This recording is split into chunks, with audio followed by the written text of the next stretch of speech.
Good morning and thank you. I'm Virginia Ayers, one of the nursing consultants for education.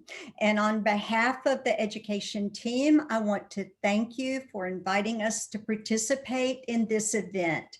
We are delighted to be here with you today. And there may be questions during our presentation, and we request that you submit these through the Q&A section, and we have time reserved at the end to address these questions.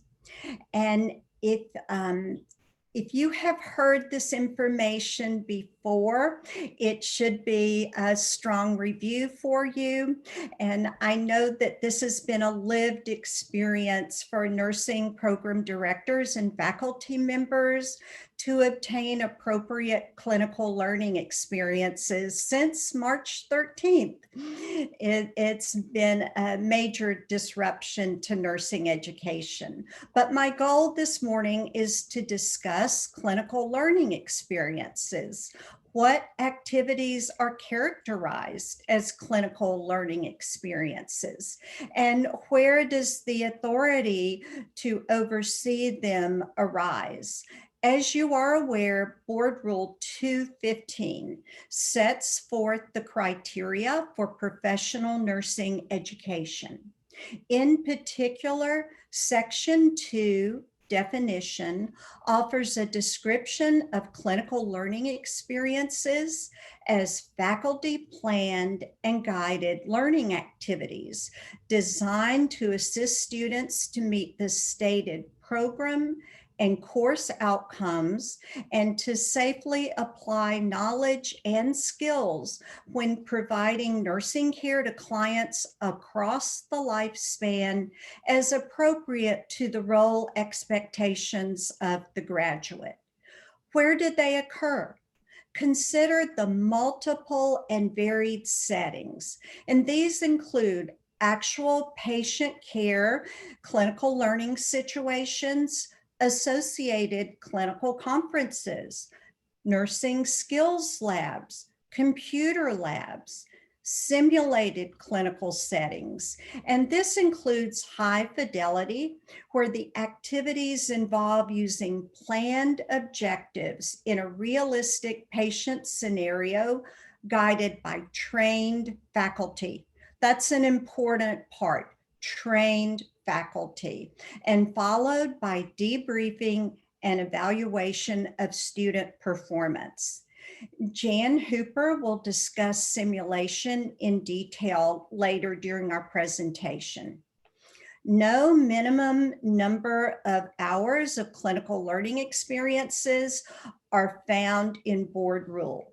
Clinical learning experiences should be driven by the course or program outcomes and objectives. As a reminder, clinical objectives and outcomes are expected student behaviors for the clinical learning experiences that will provide evidence of student progression of their cognitive, affective, and psychomotor achievement in clinical practice across the curriculum. The board has not mandated a minimum number of hours for professional nursing programs. However, until several years ago, board rules did set forth a minimum number of hours for vocational nursing programs. Required content for both professional and vocational programs are specified in board rules. Dr. Hooper recently shared an overview of the numbers of clinical hours that schools are offering, and I wanted to share some of these data points with you this morning. And this is of August 2020. There are 88 board-approved vocational nursing programs in Texas. The range of hours is 225 to 898, with an average of 569 hours. There are 11 board-approved LVN to associate degree programs, with a range of hours of 248 to 560 hours, an average of 398. And again, this is a bit lower since these are licensed vocational nurses entering the program of study. 57 ADN programs are approved by the board, and their range of clinical hours is 384 to 953, with an average of 575. For the baccalaureate programs, of which there are 56 board approved in Texas, the range of hours is 345 to 936, with an average of 640 hours. It's interesting to note that there is no association between the numbers of hands-on hours and NCLEX pass rate. And as we are acutely aware at this time, hands-on clinical hours in the future will be a very prized resource and should be treated as such. Students may need to be rotated through clinical settings in smaller clinical groups while spending alternate time in skills lab or simulation labs or in other alternate settings. So what constitutes clinical learning? And this may be a bit repetitious of what is identified in board rules, but it's important to be aware. Faculty supervised hands-on clinical patient care, conferences, the pre and post clinical conferences, nursing skills labs, computer experiences, simulation experiences, and standardized patient experiences. Common clinical settings include acute care, rehabilitation areas, extended care facilities, including long-term care and nursing homes, clients' residences, respite or daycare facilities, community agencies, clinics, public health settings. And these are becoming more utilized during the COVID pandemic as schools are reaching out to the public health department and learning about what the nursing students can do, such as contact tracing and as well as communicating with older clients who are homebound. And this will enhance the students' communication skills. What about observation clinicals? Board rule defines an observation experience as a clinical learning situation in which a student is assigned to follow a healthcare professional in a facility or unit and to observe activities within the facility or unit and the role of nursing within the facility or unit, but where the student does not participate in hands-on patient care. The student will document observations of these learning experiences. And it's important to be aware direct faculty supervision is not required for the observation time. Prior to a student engaging in an observation clinical experience, it is recommended that a written letter of an agreement, an MOU, or a contract is in place.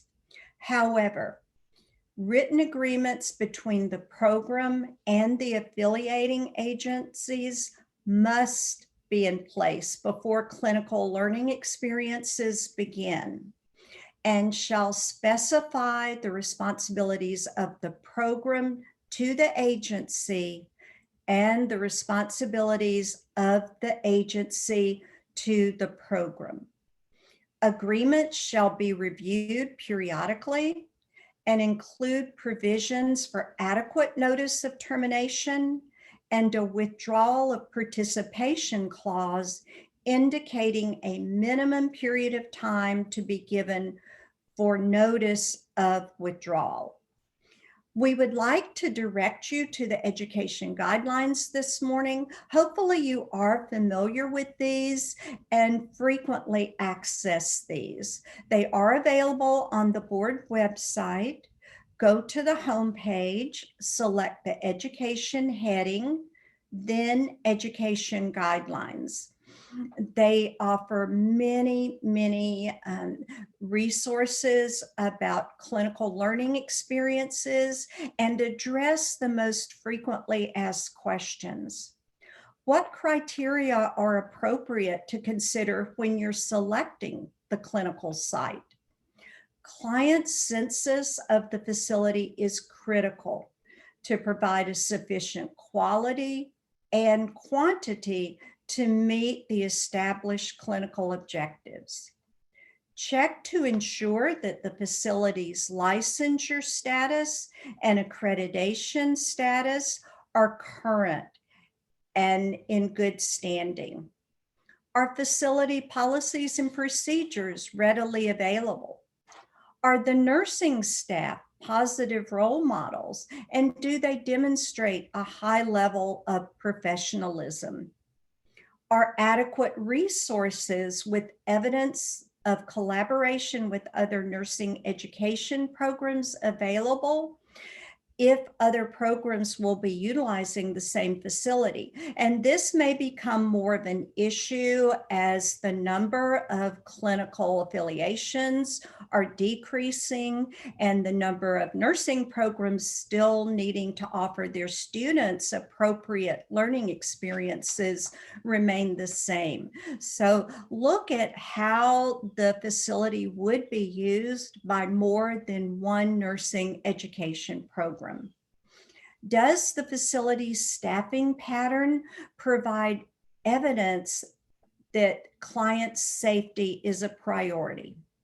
Is there a positive attitude among staff toward nursing students that are on the unit?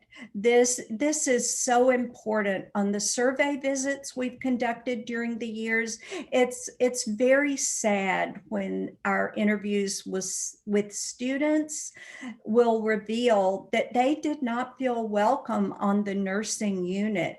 So make sure this is understood and that your students are going to have a positive experience.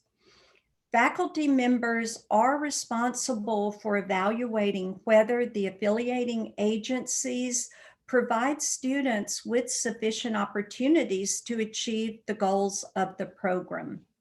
Faculty are encouraged to be creative in selecting clinical sites and experiences for students and to plan alternate sites when other scheduling is prohibited. I'm reluctant to even address this morning since I anticipate you've been working on Plan B since March 13th. And there are sites beyond the traditional use of acute care facilities and long-term care, and most likely you have reached out to those resources in your community. But keep in mind the child and adult daycare centers, senior citizens groups, homeless shelters, and correctional facilities.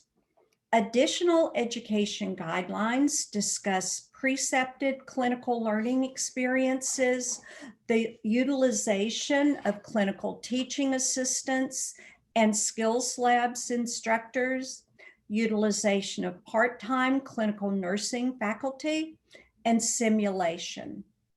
Let's briefly consider the nursing skills lab. This is an important component of clinical learning. And these include low and medium fidelity situations made up of skill sets, task training, and return demonstration, and may mimic the clinical environment. The Nursing Skills Lab is a beginning arena to learn and to practice skills and procedures through repetitive practice and return demonstration. Another opportunity for clinical learning are computer activities, and they are planned clinical experiences that include virtual clinical excursions or VCEs, interactive tutorials, and learning modules. And these may be carried out as student assignments. My last topic is standardized patients. And they're also referred to as SPs, or simulated patients or sample patients. The SP is an individual who has been trained to act as a real patient in order to simulate a set of symptoms or problems. SPs are used to allow students to practice and improve their clinical as well as their communication skills for an actual patient encounter. SPs commonly provide feedback after the encounter, and this is a very valuable part of the learner's experience.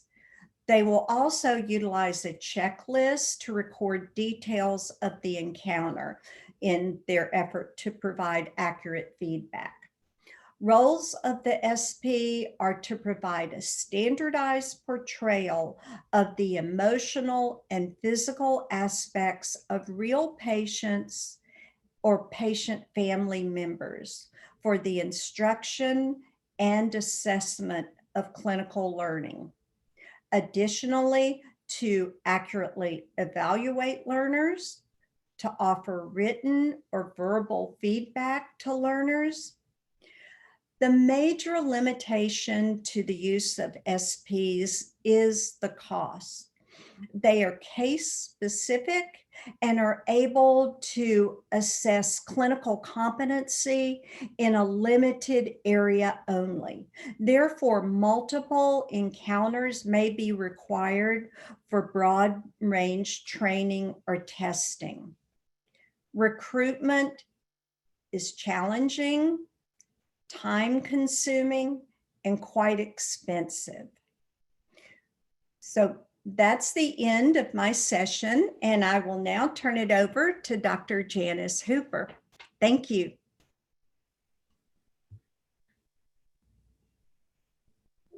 Thank you, Dr. Ayers, for that good presentation. My presentation is going to be more conversational, and even though my topic is simulation, it's very, very hard to totally talk about simulation without comparing it to patient care. Well, first of all, I want to congratulate all of you on getting one of these grants.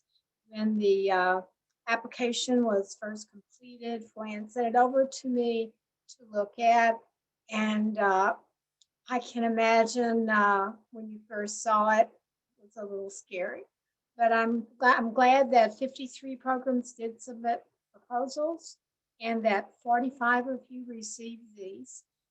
The coordinating board has funded other years of simulation equipment and helps for programs in the past.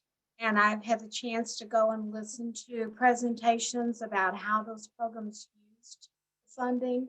And it really is a heartwarming thing to realize that we are very fortunate in the state of Texas to have monies allocated to help nursing programs graduate students and to do a good job. When I tell other states about this, they are very, very surprised. So I'm not sure how you can get my picture larger on the screen. I see it only in a small slot, but maybe it would be more interesting if it were larger. So but anyway, I did want to say congratulations on that, and we're going to look forward to hearing in the future how you use the money, how it has affected your program. I would just give you instructions to do exactly what Leanne tells you to do and do all the paperwork, because that's very important after all. She's accountable for a lot of tax dollars. In reviewing the ideas about simulation versus hands-on, these are the big questions that are coming to us now. Why can't we do more simulation because patients are not available, settings are not available? So I'd like to give you a lot of things to think about. When we look at the rule, it does say that for each clinical course, no more than 50% of the clinical time that would be hands-on may be used for simulation experiences. That is based upon the simulation study that was conducted by NCSBN some years back. That was a national study looking at hundreds of programs across the country and doing a comparison of students' outcomes who had traditional hands-on practice, those that were 25% simulation, and those using 50% simulation. And the outcome did not see a difference in how it affected the students. So that's where we get the 50%. We have no evidence that beyond 50% is effective or not effective. The other interesting thing about the study was that they looked at nationwide the number of hours that programs were devoting to hands-on practice. And Virginia told you what we learned from the NEPIS from 2019 about the average hours that programs spend in clinical. When we look at the national data, it's not a lot different. So there seems to be a warm place for the number of clinical hours that may be affected in nursing programs. The difference is that the national study looked at the median, and we usually like to look at the average more than the median. The median is the midpoint. When I look at the numbers across the various kinds of programs, the median is only a bit lower than the average. So that's very interesting that they're all within some ranges that seem to be golden. And I want to repeat those numbers again that Virginia gave, that, and I'm going to go with ADN and BSN because I know that those are the people I'm talking to. The average for ADN, 575, and the average for BSN, 640. It's lesser hours for those programs that are LVN to ADN because they bring a lot more with them to the picture. If those numbers may help you when you're trying to decide on how you're going to move forward in the future, we're all going to have to reevaluate during the next year how we're going to handle the education of nurses, especially in the clinical area. So a couple of weeks ago, Dr. Beverly Sloss and I had a chance to be a part of a WebEx that was put on by George Washington University. I don't know if you know that university. It's in Washington, D.C. Pamela Jeffers is the dean, and she's one of the leading figures in simulation. And it helped me to realize simulation is a new area of practice. When I taught nursing students years ago, I would tell them there are going to be jobs in the future that you haven't even heard of yet. This is one of them, a simulation coordinator. And there is so much knowledge to know and so much coming out and accreditations and certifications that I think it is worth programs having a simulation coordinator, preferably who's a nurse, who can guide the simulation education in a program. It was mentioned in that webinar, there is little evidence of how supervised clinical is done. When you stop and think about it, we don't really have a lot of guidelines for exactly how faculty should be teaching clinical, how they should be evaluating students. And I think that that's probably an area that we need to work on in our nursing programs, is the evaluation of clinical performance. Because in the end, when the director is going to sign the AOG to say that this student has the competence and the knowledge to enter practice and be a safe practitioner, what are they going to base that on? Do they have to know every student individually? Well, they're going to rely on the faculty, especially through those clinical evaluations. So that becomes evidence that a student is ready to graduate and to be ready for practice. Then we have a lot of questions about how much clinical can be done in simulation. And it becomes a question about numbers, which is not the right question. It should be the question about the competence of the student. So what is competence? I was reading through the new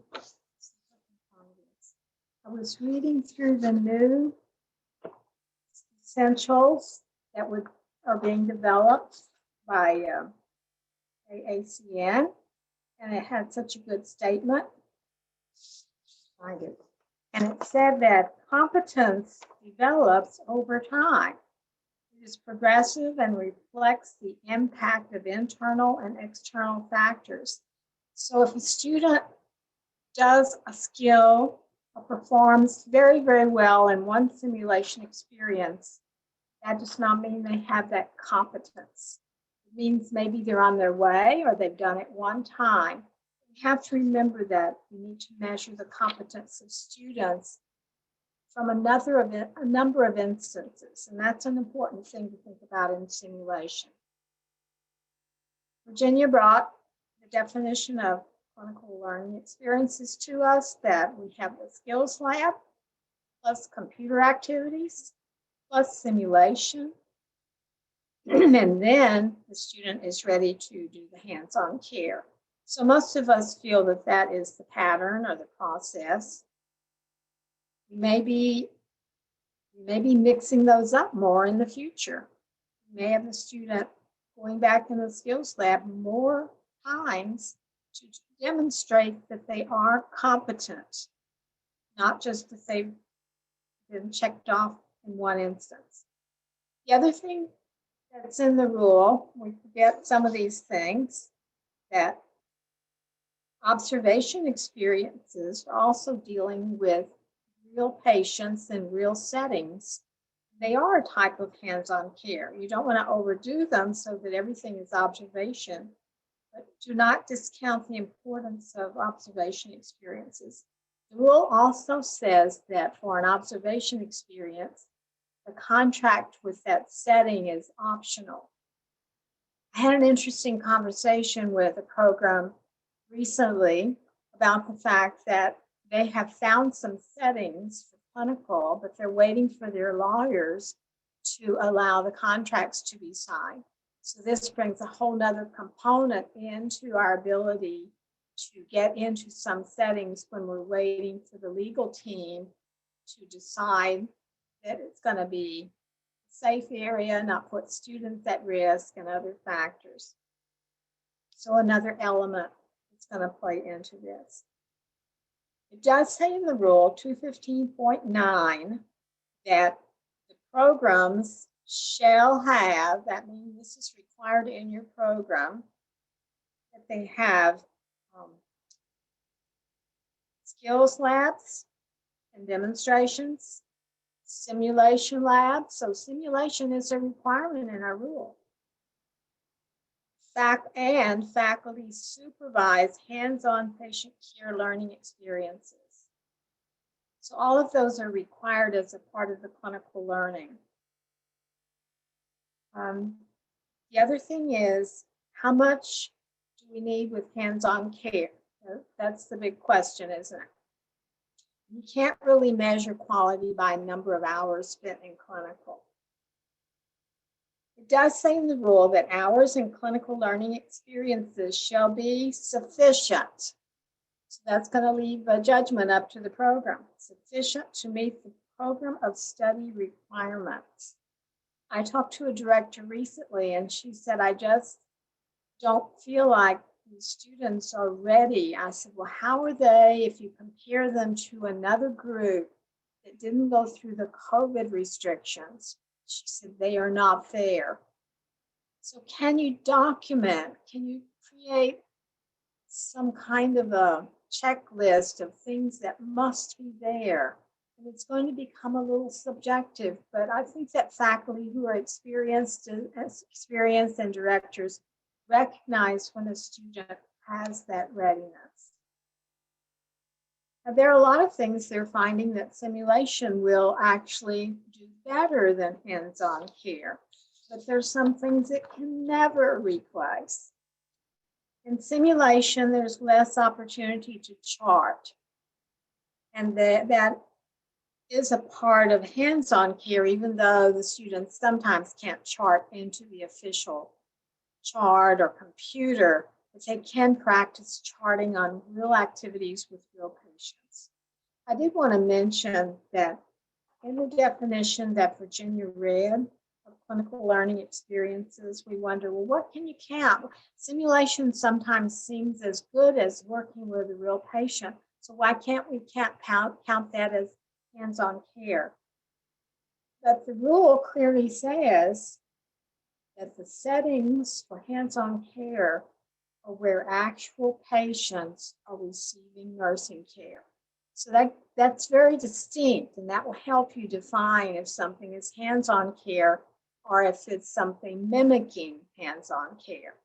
So the rules help us a lot of time, and the first thing the consultants do when we get a question is pull out the rule book to see exactly what the wording is.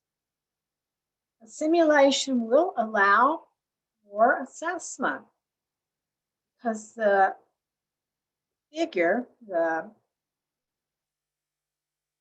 person, or the simulation of person is able to be assessed. Possibly more skills can be used than ones you can't really plan the skills in a clinical area. There's more opportunity to practice giving meds because you can plan that ahead of time. There can be a good bit of patient education, which would be more of a standard thing that would be taught to patients with different conditions. There are less safety interventions. So when you're working with real patients and settings, there's more opportunity to think about safety and to intervene on the behalf of safety. There's less activities of daily living. There's less of that kind of care you're giving that person they have to have every day. And with simulation, there's less downtime. If you were to figure the amount of downtime that students are standing and waiting for someone, they're waiting for the instructor or the RN, or they're waiting for something to happen, there is time that's not valuable. And then with simulation, another problem can be simulation failure. And if the faculty and the coordinator don't have the skills to really prepare the simulation experience and to handle it technically, then that will not be as effective. So then the clinical becomes not just filling time and counting time, but making the best of the experience. One of the things that the webinar brought out was that when a student is in simulation, they are functioning independently. They are making decisions independently. And that is a real advantage of simulation. So these are the kinds of things to think about when you're planning objectives you're going to meet with simulation, how you're going to use it, and what part it's going to play in the clinical learning experiences. Another factor that cannot be worked into simulation as much as teamwork. And working with other disciplines is getting to be more and more of an important issue for the safety of the patient and for the outcare outcomes. You can't do that as much with simulation as you can do in a setting. I was just thinking when I was preparing this, it would be interesting if students were required to write down the different disciplines that they had interaction with during their clinical time, to see if they really are doing that and they're trying to have those interactions with the other disciplines. So those are some things that I learned from this webinar that I thought were very interesting. there is a lot of research going on right now, and I would like to challenge programs to start thinking about their clinical instruction, their clinical teaching, because I would like to survey programs and see exactly how do you do this? How do you make your assignments? What do the students do ahead of time, if anything? What do they do when they come in? What are you expecting of them? And other things like that, so we can see what's going on in the clinical teaching. It's not just dropping the students off in a setting and having them spend the hours there. So another thing I did in preparing for this was to think about what is really so good about hands-on care anyway.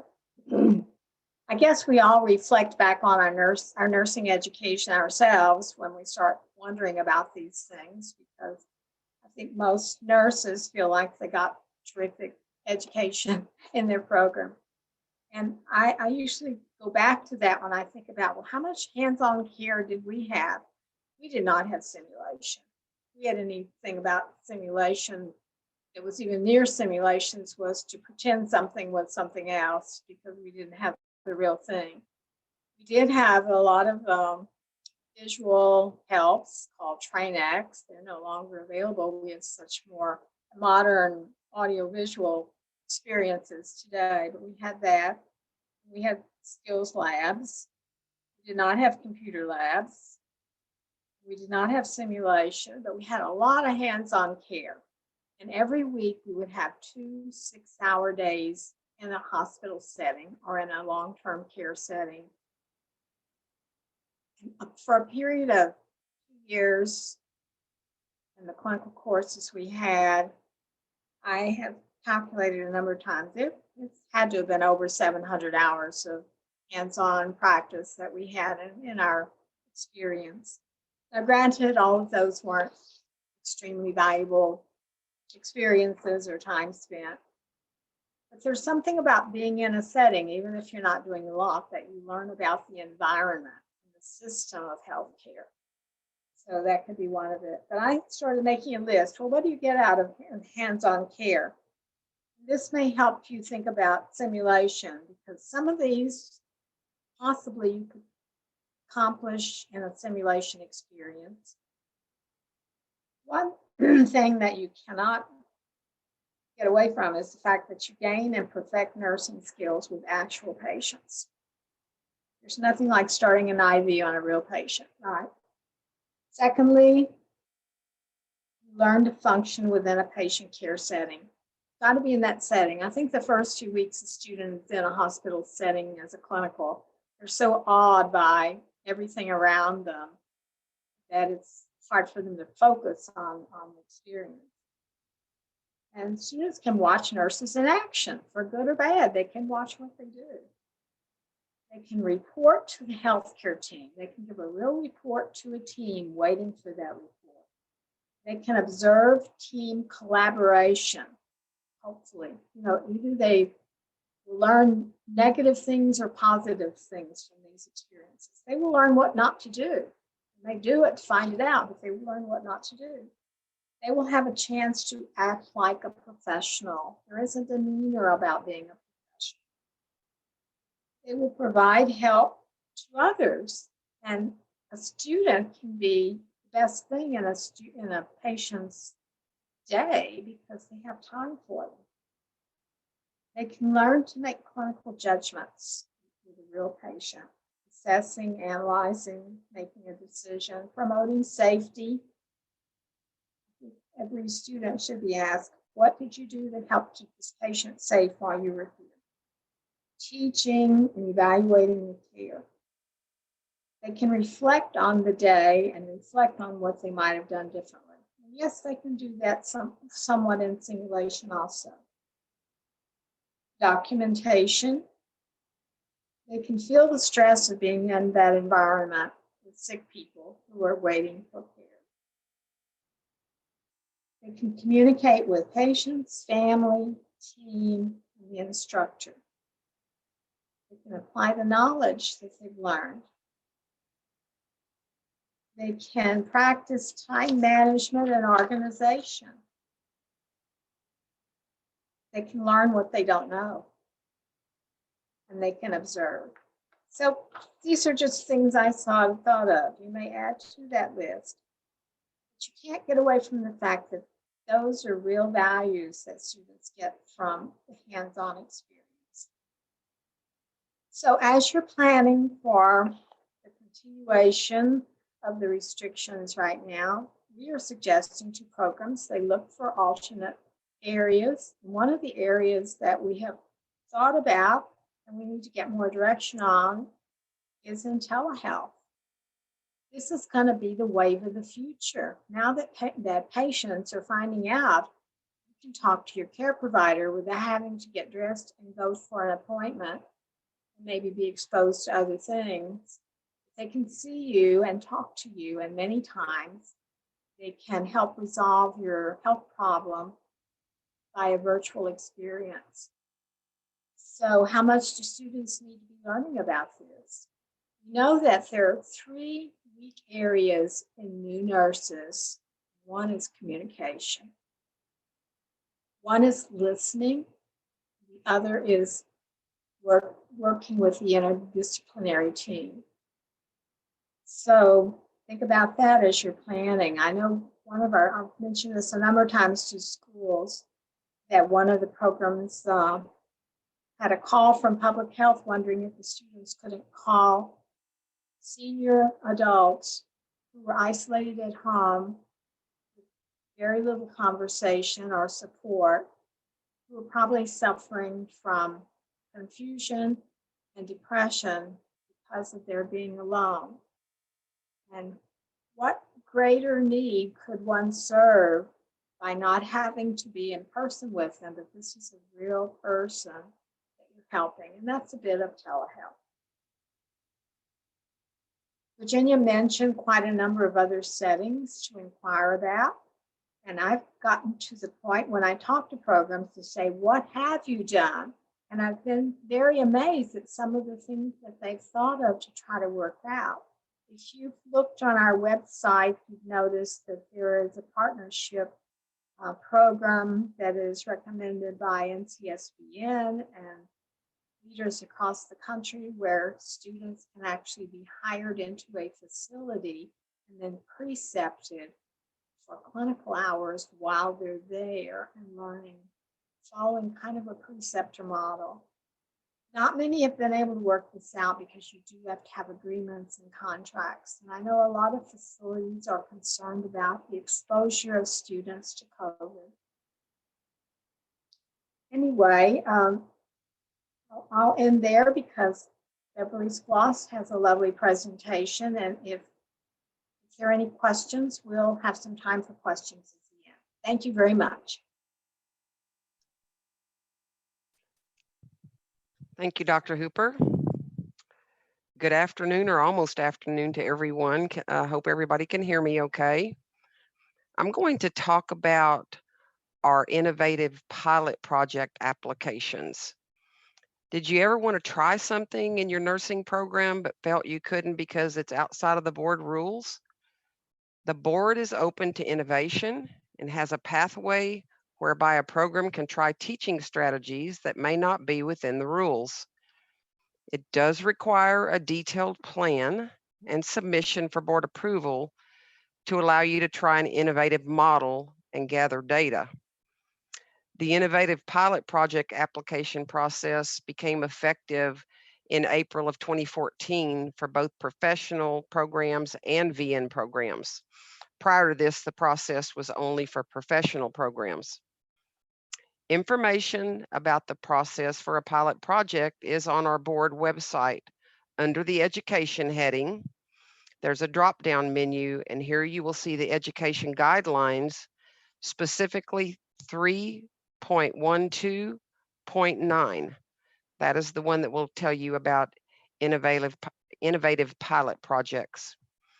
The application process is designed to encourage the development, implementation, and study of innovative applications that support the efforts of nursing education programs to graduate competent, safe nurses. Approved innovative pilot programs will be monitored and evaluated by board staff to determine if continuation of the innovative program is appropriate. The application must be submitted to the board at least 4 months prior to the applicant's projected implementation date of the pilot program.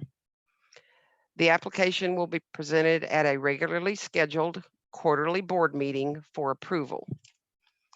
Historically, several programs, professional programs, took advantage of this. I'll give you a few examples. The first nursing program to submit a proposal for an innovative pilot project was Midwestern State University BSN program in Wichita Falls. This program was designed to use faculty efficiently through the development of a regional interdisciplinary simulation center shared by a healthcare system and an associate degree nursing program and a BSN program. The project was referred to as the North Central Texas Healthcare Consortium model. It was based upon using BSN prepared lab mentors with strong clinical expertise to teach in the simulation center and to validate clinical skills for nursing students from the two programs and the healthcare system. This approach reduced the amount of faculty time spent in competency evaluation and validation, allowing more students to be admitted without increasing the number of faculty required. The final report and evaluation indicated that the program increased enrollment and graduation rates without increasing the number of faculty. No negative effects were seen on the NCLEX examination scores. The program recommended replication of this pilot project in other educational settings in order to provide additional data on its effectiveness.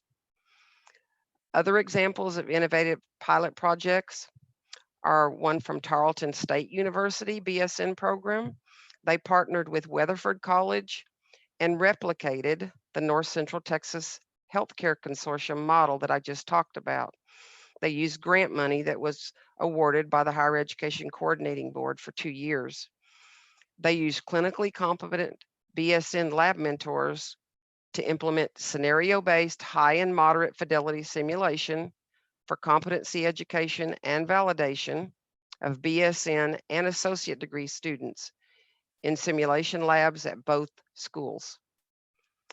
In 2013, 6 ADN programs worked together and were approved for a pilot project on using a concept-based instruction approach among a group of ADN education programs.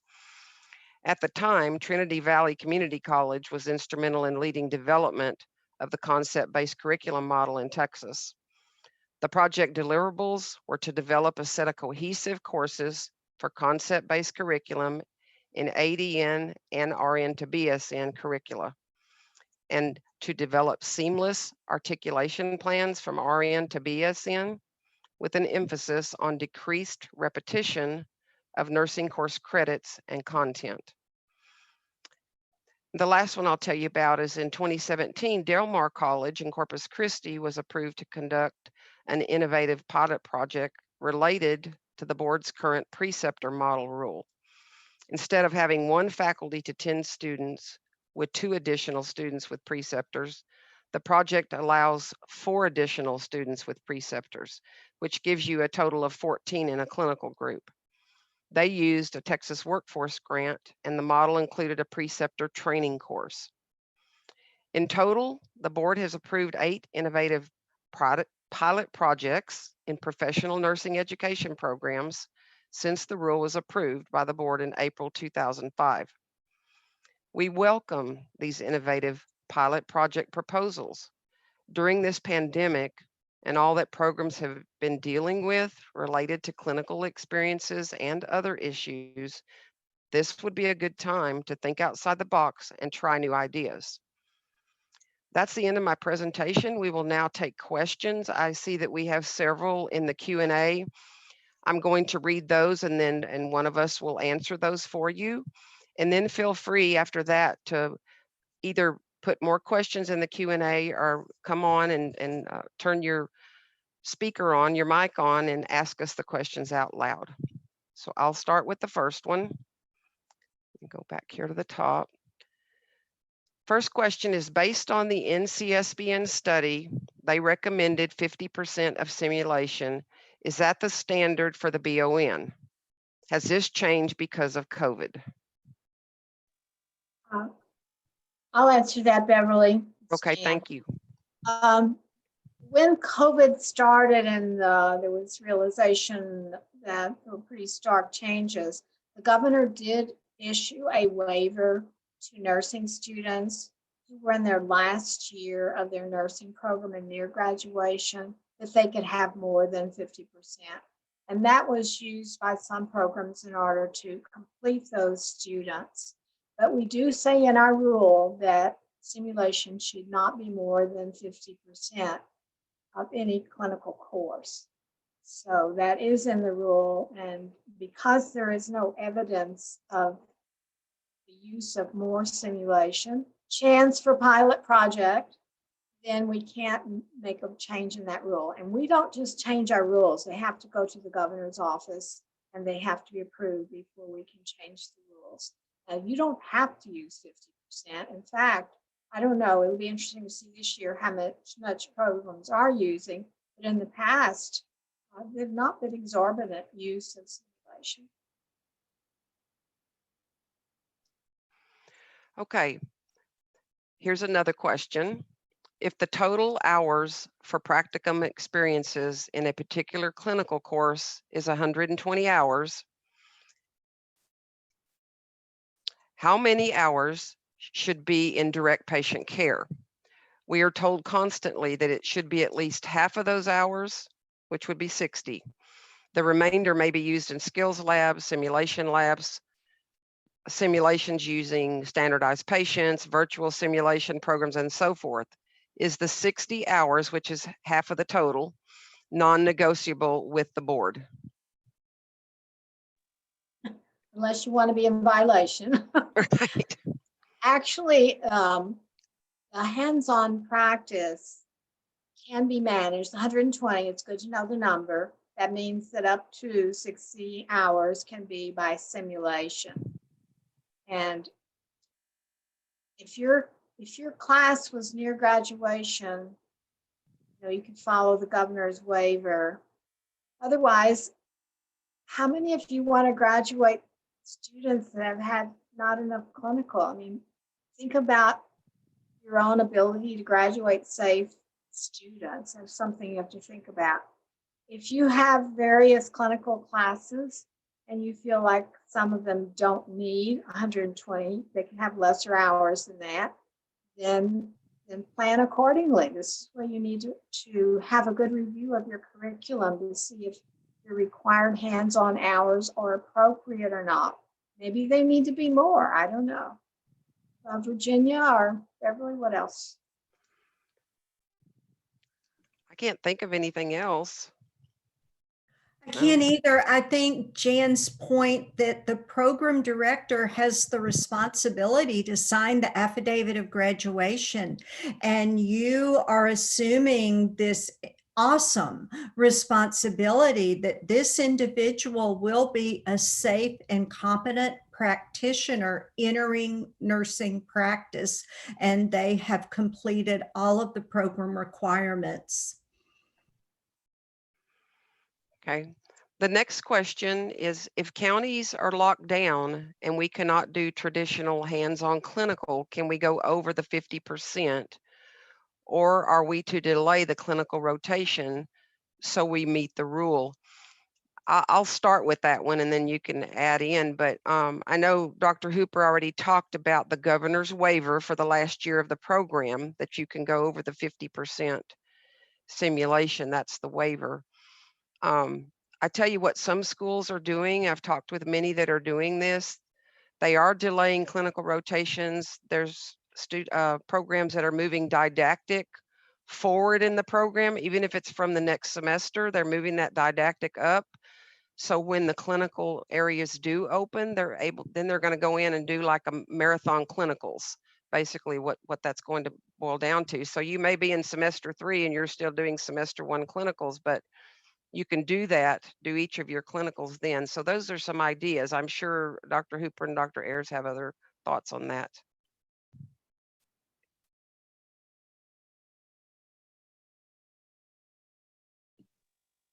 I'll No, just tell you what the rule says again. No more than 50% in a clinical course. And some people question that. Why a clinical course?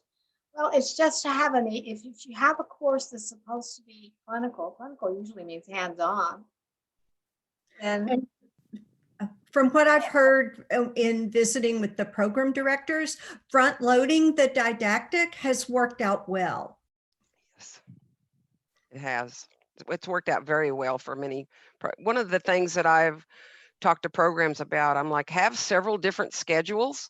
You know, here you front loaded, and then when your clinical areas open up, then you can switch to your other schedule. So sometimes it's good to have 2 or 3 different schedules for your curriculum based on what we're going through now during the pandemic. That way you can switch between them easily. Okay. The next question is, does telehealth experience count as a virtual experience or hands-on experience?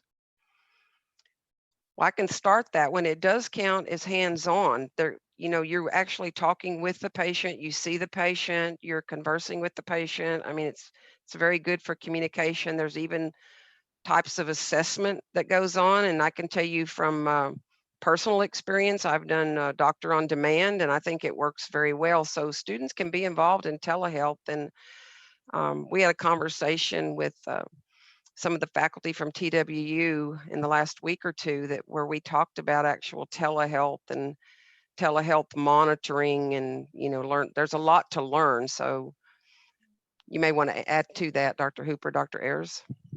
There's a lot of liability issues and confidentiality things that have to be worked out.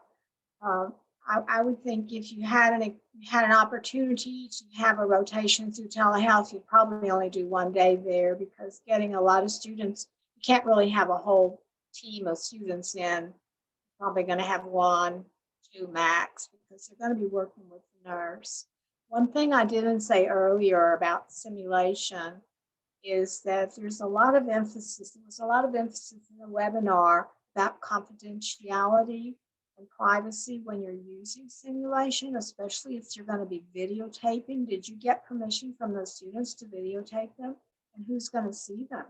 And then their rule is whatever happens in simulation stays in simulation. You don't go outside that simulation and talk to other people about how students perform, because that's a breach of confidentiality. New area for policies. Right. Okay, the next question is, does that mean students may need to delay graduation if they do not get hands-on clinical? That's what it sounds like to me. Yes, I do know of some programs that are doing that. Programs are doing that, yes. Yes, they are. They're delaying, they're giving incompletes or in progress type grades, and they are delaying graduations. That is happening. Okay. The next question is, are there any new recommendations regarding simulation versus clinical ratio hours? That's, you know, a couple of years ago, I had the rich opportunity to be on an expert panel at NCSBN about simulation, me of all people. But that was, we were sitting around, and these people so important in simulation, one of them said, let's just start with the first question. How many hours of simulation equals 1 hour of clinical? She just knew this is the leading question. And that is, it's a question that you're going to have a rationale in your program and explain why you think the simulation is equal to more hours. There was a study presented on that webinar that actually found that the simulation experience was more compressed. It had more things going on in it, and probably was worth twice as much as an hour in the clinical area. But that's really up to the program. Okay. Next question is, if we use the contact tracing or homebound communication, does this count as patient contact hours? Yes, it does, because you're actually talking to patients. I mean, you're communicating, it's, you know, may not be in person, but you're talking to them on the phone, so that it's a live person. So if you have a if you have an experience with home health and you go into someone's home with a nurse, you're not in a hospital, you're not in a clinic, but you're in a setting where the patient is receiving nursing care. So I would look at it that way. In telehealth, the patient is in their home, they are receiving nursing care or medical care with the doctor. Okay. Will the rule be extended by the governor for spring? In other words, talking about the waiver, I assume.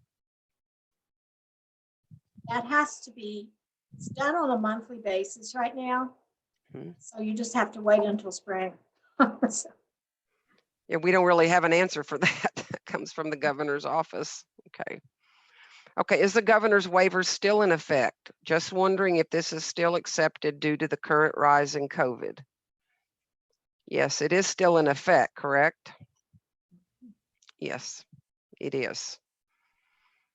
I mean, and you know, the question that has raised is, what if this is a VN program and they only have 1 year in the program and they haven't been able to get into the clinical at all? Can they still graduate with that rule? Well, I don't think that's ethically a good choice for the student or the director. okay, do we need board approval to rearrange the clinical/courses to delay clinical until later in the program? I'll let Virginia answer what. Oh, I think if you would email your assigned education consultant and provide detailed information about your proposed plan, and then it would be considered on a case-by-case basis. Most of the agencies are saying, whatever you have to do right now to get by, we're going to allow, but if it becomes permanent, we're going to have to approve that. And we just had a meeting 2 days ago with the other agencies, TWC and the coordinating board. They all have rules about hours. And we're trying to come to some kind of consensus among us that one of us is not getting out of line with the other. So we're not the only agency that you're reporting to about hours. And it's really helpful for the consultants to be aware of what you're doing and will it be effective. Hopefully you've been reading your education department newsletter. Jan has sent out some surveys and provided the responses in the education newsletter as well as the board quarterly bulletin. And it has been fascinating. Things are going really well. The nursing program directors and faculty in Texas are doing just a wonderful job of nurturing students as well as each other. And Jan, is this correct? There had been no faculty resignations or retirements due to COVID. That they've stayed. What we've learned is that people who have retired were planning retirement anyway. I had an interesting conversation the other day with a program, and it was, Beverly and I were both on this call. It was a pretty serious conversation. It's almost like there's no answer to their dilemmas. But where was I going with this, Beverly? This came up about what to do. Yes. And remember how we ended that conversation? Well, we gave them ideas on what to do. Yes. That we've already talked about today. Yes. Yes, they were going to do that. I think one of the things they were planning on doing was they were going to try to get into the public health department and do some contact tracing and, you know, maybe even some COVID testing and work with them on that, which would be hands-on. And there's a possibility that students will be approved to give COVID injections. Right. That hasn't been completely cleared up yet, but that would be another opportunity. It would be a great experience. Yes. Okay, the next question is, could you speak a little regarding the new NCLEX next gen changes from NCSBN? Is there any correlation between the clinical hours obtained in a program and the lack of students' inability to think critically, necessitating the change of the NCLEX RN exam? To move to that exam will not occur earlier than 2023. You know that. Hopefully we'll be beyond the emergency at that point. As far as students taking the exam, the testing centers have been able to get back up to 100% occupancy. It's not slowing anybody down. When students are eligible to take the NCLEX, the AOG has to be signed, so it's really down to the level of the director saying this person is ready to take the NCLEX. And then the criminal background check and the application with the board and all that, but it shouldn't slow them down because they've changed something in their clinical hours. I don't know if that answers that question. If you want to talk about the NGN, you need another hour with me. So. Right. Here's another one. So if we hold off on clinical and continue didactic moving forward, are other programs giving incompletes in the course? Yes, some programs are giving incompletes in the course until they can finish the clinical component. I know I've talked to programs that are going to do that or have already done that. It depends on what your policy is in your institution. If your college allows incompletes, I know some feel like there's some problems if they give incompletes in courses. You have to think about funding, federal funding. Will that be affected if they have an incomplete? Can they continue with their tuition? So there are other things than our situation. Okay. Next question, do the board rules say that students should not progress if clinical hours are not completed? So delaying clinical hours would not be acceptable. When do you want to answer that? The board rule gives the program director the authority to determine student progression. Right. And the program director, in collaboration with faculty and the educational entity administration, should be discussing this, and maybe bring in your legal department. This could be a big issue, a big concern. One of the things that there's thought about is making student nurses a part of the essential workforce. And then that would require the settings to allow them to come in. I know what I was going to mention before, Beverly. When I asked the programs, they're saying, we have these sites ready, we're waiting for our lawyers.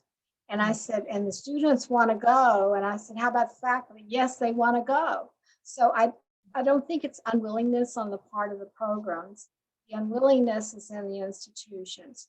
And when Beverly and I were listening, I was listening to a COVID webinar yesterday, and they were saying that the infection rate within hospitals is very, very low, which they're using the protective measures and all their safety measures. People are not getting COVID in settings. They're getting it on the outside when they go to a wedding or a party or something. That's how they're getting it. So the reason for students' concerns about getting it if you're in a hospital are getting less. Yeah. Okay, here's another one related to the 50% simulation. The rule is no more than 50% high fidelity simulation in replacement of hands-on. So if you have 120 hours of clinical and your breakdown is 40 hours of hands-on, 40 hours in high fidelity simulation, and 40 hours of VSIM, low fidelity, are you not in compliance? No, Could you you're please not. clarify? No, you're not, because you're not in doing over, compliance. You know, yeah, you're I wanna doing know over more 50%. I want to know more about the magic of this 120 hours. That's what I want to know. Maybe there's something here we don't know. No, I think it's just somebody, they either have 120 hours or it's just a number they're putting out there. But yeah, you're right on the simulation, because you're going over the 50%. Yeah. Unless they're in the last year of the program, you are out of compliance. That doesn't mean you can mix and match the different numbers. Right. Okay. Regarding, let's see, have to move back up here. Regarding telehealth options, is Zoom acceptable to use as the platform? Depends on the setting that's doing the telehealth. Right. They're going to have all their own policies. Yeah, telehealth, they have to have all their own. I've had some experience in telehealth, so they do have to have their own policies, and it has to be in compliance with your confidentiality, HIPAA, and high-tech laws and all of that. So if you're doing the telehealth, working with somebody, a healthcare provider or a nurse that's actually doing the telehealth, they should have everything in place that needs to be before they do it. I hope that answers the question. I just thought of something a little obscure, but I think there should be a policy that if you personally know this person, you should not be on the telehealth group. Good thinking. All right, next question. You explained how front-loading didactic could be a reasonable plan. Is there an advantage for the clinical experience to be at the beginning of the program, or could the clinical rotation be delayed to the last 2 years or 2 semesters? No, I agree with you, Beverly, that programs need to have several options in mind. And maybe it's better to have your clinical course separate from your didactic. So you could just say, we're going to move the clinical course to the end and do a lot of didactic along the way because we cannot get into the clinical facilities. Another thing, if any of the programs want to try a pilot project, I would love to see them do it with a range of clinical hours and a clinical course. If the range might be for this clinical course, we use their 120 minimal or 300 maximum. Once the student had met the objectives and they seemed safe and competent in the faculty's judgment, they're done with their clinical. And it's important to correlate the content from the didactic course into the clinical course so the application of knowledge can occur. Yes. Okay. Next question. If we use the contact tracing or calling a patient for an assessment, does this count as a patient experience or simulation? I believe we answered this earlier. We said it would count as a patient experience because you're actually talking with the patient verbally. Do you want to add anything? I know we had that similar. Okay. All right. Next question. If people feel like 50% is too limiting, why not design a pilot project with more, with a greater percent of a limit? And let's see how that works. It would be a research project. That'd be a great idea. Mhm. Okay, next question. Is an RN required to be with the student for it to count as clinical hours, like in contact tracing or COVID testing or telehealth?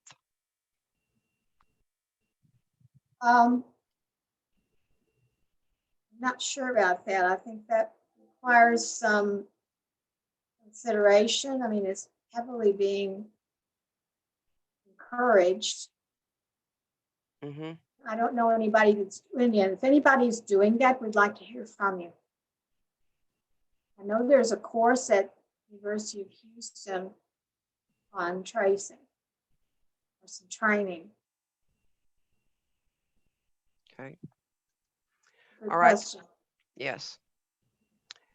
Next question. If clinical is incomplete, if they given incomplete for clinical, are the clinical hours brought forward to the next semester, thus increasing the clinical hours, or is graduation delayed?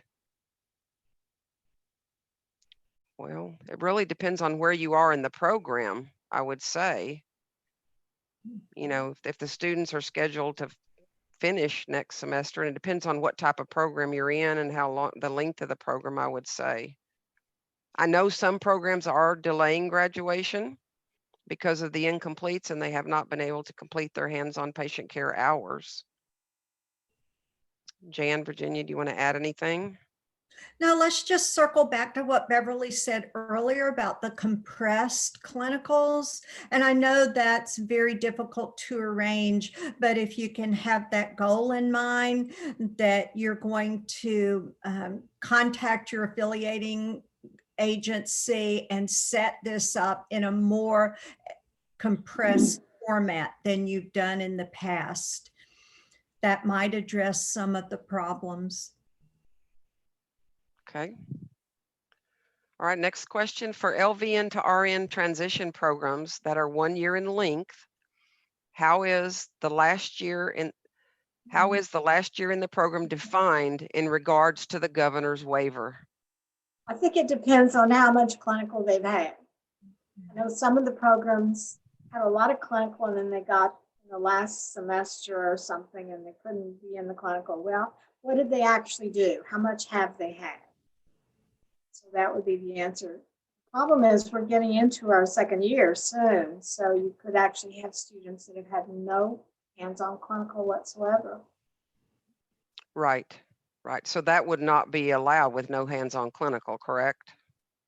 I think that's very, very risky. I wanted to mention earlier, if a nurse is reported to the board and it's within a year after they graduated, then that program is reported to us. So there is accountability. Right, and the program director has to sign that affidavit of graduations stating that the students have completed all the clinical objectives and program outcomes. And so in the program director role, do you really want to do that without any hands-on patient care? Those are the kind of things you need to think about.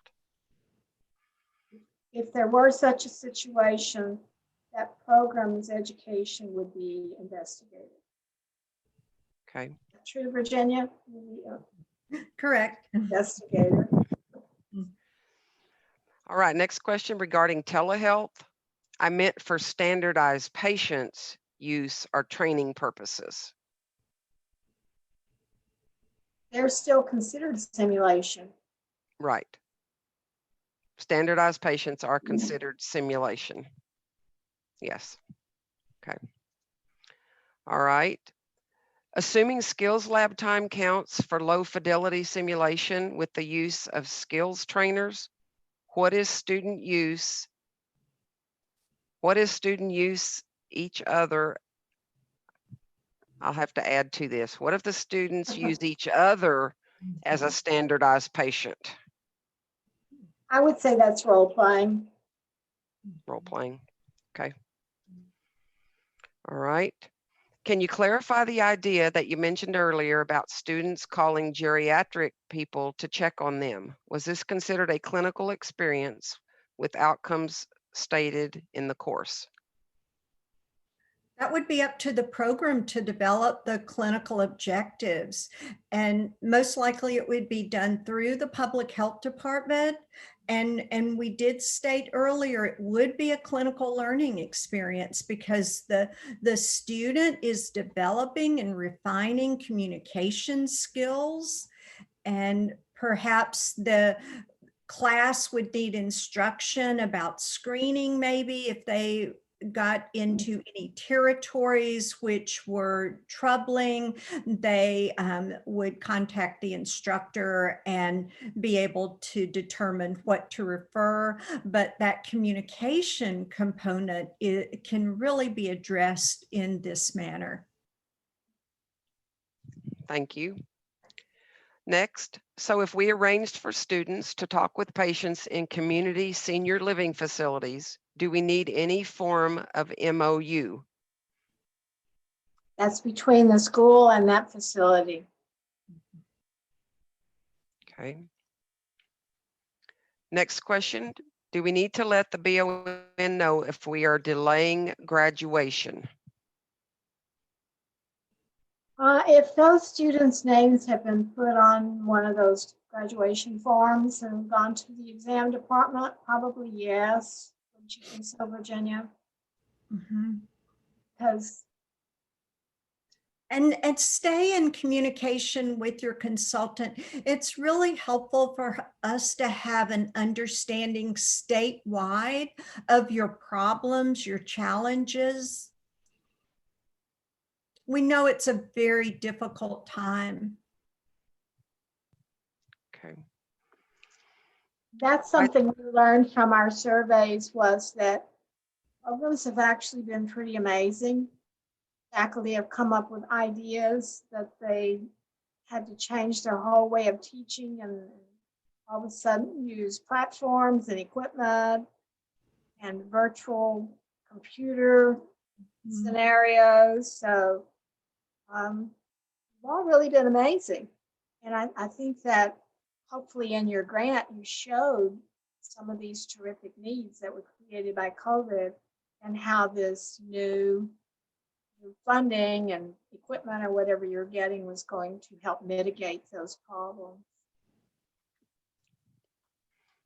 Okay, next question.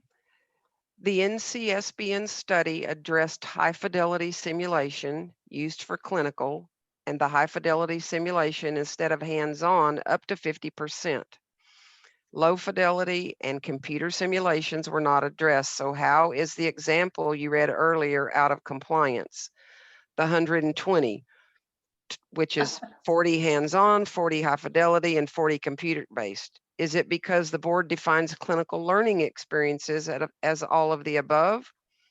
And the rule is only 50% of simulation for clinical learning experiences, not 50% of hands-on.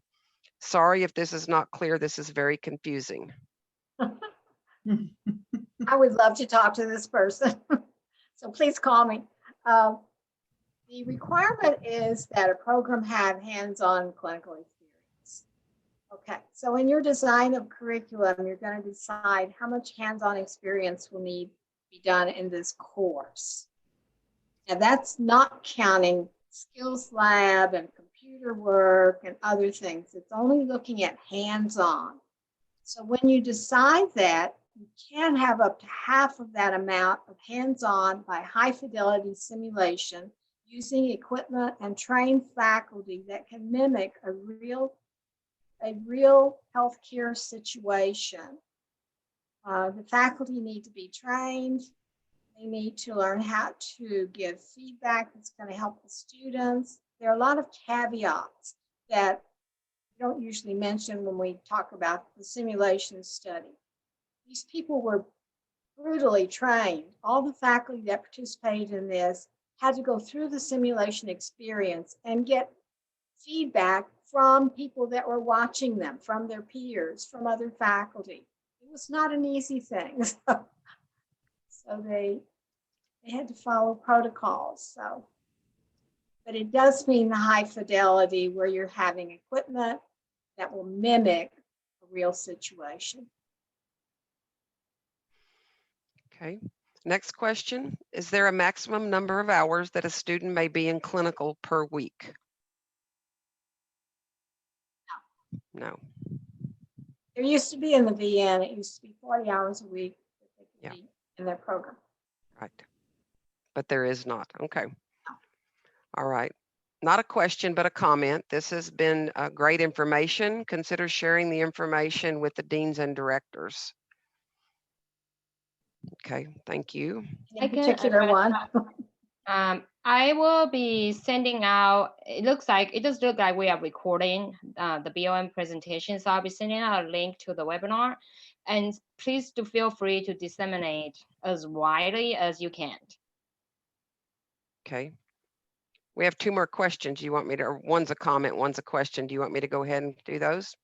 Okay, not a question, but a thank you. Thank you for upholding the standards of professional nursing through this awkward and trying times. There are no real shortcuts to professional nursing.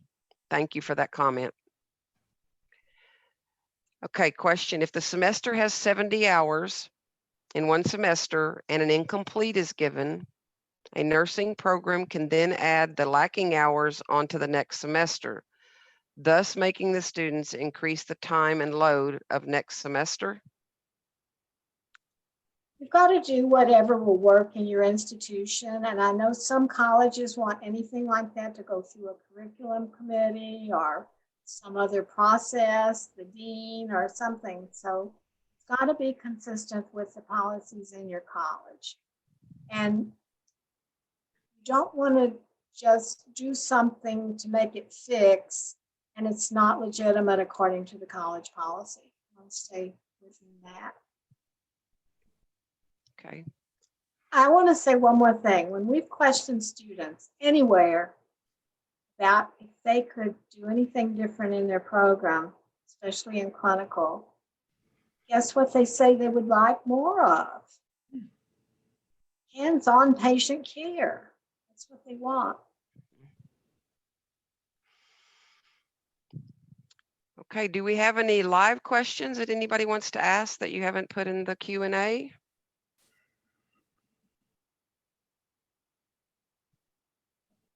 Anybody want to talk? Okay. Guess there are no more. Right, I don't see any questions. So we are now at 12:41. I want to thank everybody for participating for this long. And I particularly want to thank our board of nursing consultants for fielding all those questions and the great information they share. So as a follow-up to this question, do expect at least one email from me, and I do promise there will be fewer emails down the road. And so with that, I am adjourning the meeting. To stay in touch, let me know what you all need so I can be a resource to you. Thank you, everyone. Bye.